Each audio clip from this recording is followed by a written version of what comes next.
Nothing in that series as well. All right, Mike, let's bring in Dave McMenamin, who covers the Cavaliers for us and all over the NBA, joins us on the Subway Fresh Take Hotline. Had the Sunday conversation this weekend with LeBron heading into yesterday's game. And certainly, Dave, I think it looked like the Cavs were a little tight early in the game yesterday. Kevin Love in particular looked a little tight. Everybody but Kyrie looked a little bit tight, and then they sort of came into their own in that third quarter. What were your impressions one game into this era of Cavaliers postseason basketball?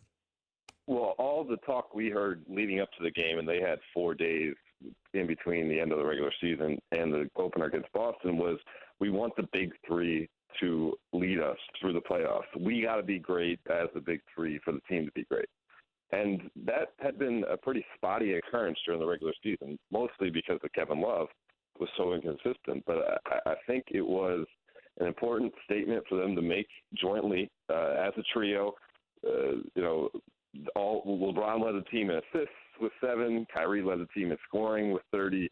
Led the team in rebounding with 12. They did a joint press conference at the end, which hadn't happened the entire season ever since the team came together. We've never had all 3 of those guys talking to the media at the same time.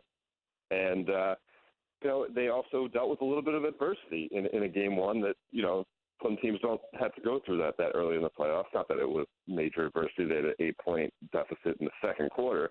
But I think all things considered, they kind of checked off a couple boxes in their playoff experience right off the bat. Dave, how much do you think Kevin Love having a good playoff series and maybe, getting to the finals or winning the whole thing is going to influence his decision on coming back next year? I think it should be paramount, Jay, because one of the things that LeBron told me when we sat down was that the playoffs is going to define who Kevin Love is. Through his first 6 years in the league, obviously he had success numbers-wise, and he showed he could be a part of winning basketball by his contributions to Team USA. But in Minnesota, we pay attention to the players and what they do in the playoffs. Anthony Davis is going to have his coming out party to the world. People are going to watch him. Maybe Kevin Love didn't get a fair appreciation for what he can do and what he can do for winning basketball. And I think if he can make an impact on the game, both by his own numbers and also just by his presence, and that's what he's done all season by being a floor spacer, by keeping the defenses honest and pulling one of the bigs out of the lane, which allows driving opportunities for Kyrie Irving and LeBron James. He will prove his value, and really, if the Cavs go deep and the Cavs are offering him the max deal, who would walk away from that situation if they truly care about winning? Yeah, and I think his numbers have been great considering he's been like the third cog in that whole scheme of things behind Kyrie and LeBron. Have you seen his mentality change, though? Because, all the things that have been happening throughout the course of the year, him getting benched towards end-of-game situations, him not playing as much, LeBron making open statements about him publicly. Do you think he's finally stepping up to that challenge? I think he's been stepping up to the challenge all year. He's just really a guarded guy. And Ethan Skolnick of Bleacher Report had a really good column about this over the weekend, just exploring how Kevin, not only deals with the media, but just deals with people in general. So he kind of doesn't show his emotions on his sleeve. There's a lot of stuff going on internally that we don't necessarily see.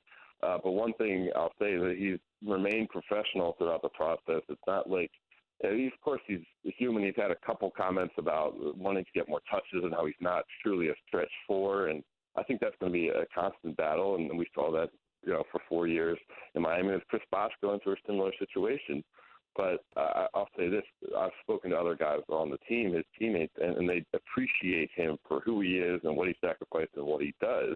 And, as long as there's that kind of positive energy around what's going on, even if the numbers might vacillate or dip up and down, I think it will not be a distraction of a situation. It'll be just, on the inside for that team, it'll be all gravy. The fact that they have someone like Kevin Love every night who can all of a sudden come up with 19 points and 12 rebounds like he did in Game 1. Now, the keys last night, the big numbers yesterday afternoon were all on the inside with Mozgov, who I thought was a big factor defensively blocking shots, and The Cavaliers out-rebound the Celtics 46-34. 15 offensive rebounds created a huge difference in the game. Dave, thanks a million. We'll be checking in regularly as these playoffs continue to roll along. Thank you. Great, thanks, guys. That's Dave McMenamin, and I was thinking earlier, Jay, I brought this up before. I think there is a chance, spinning forward, maybe not just necessarily this year, but the LeBron James now has the best teammate he's ever had in the playoffs. And that is with all the respect in the world to Dwayne Wade, who is a first ballot Hall of Famer and one of the greatest players of all time.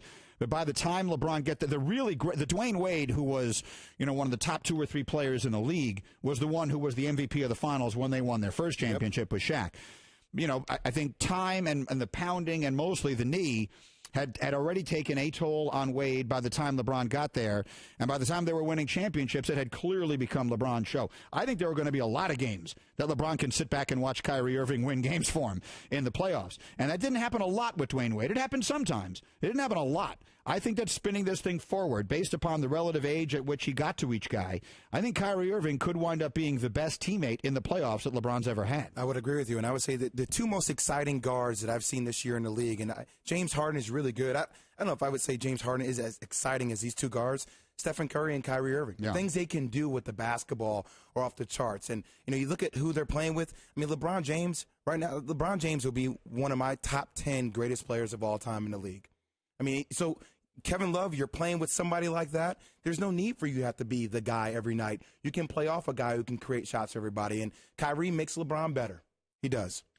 I like your thought. I want to pick up on your thought on how that would impact you if you are Kevin Love, because I sort of look at it a slightly different way. We'll do that as we continue. We got that Shane Battier story, which is magnificent.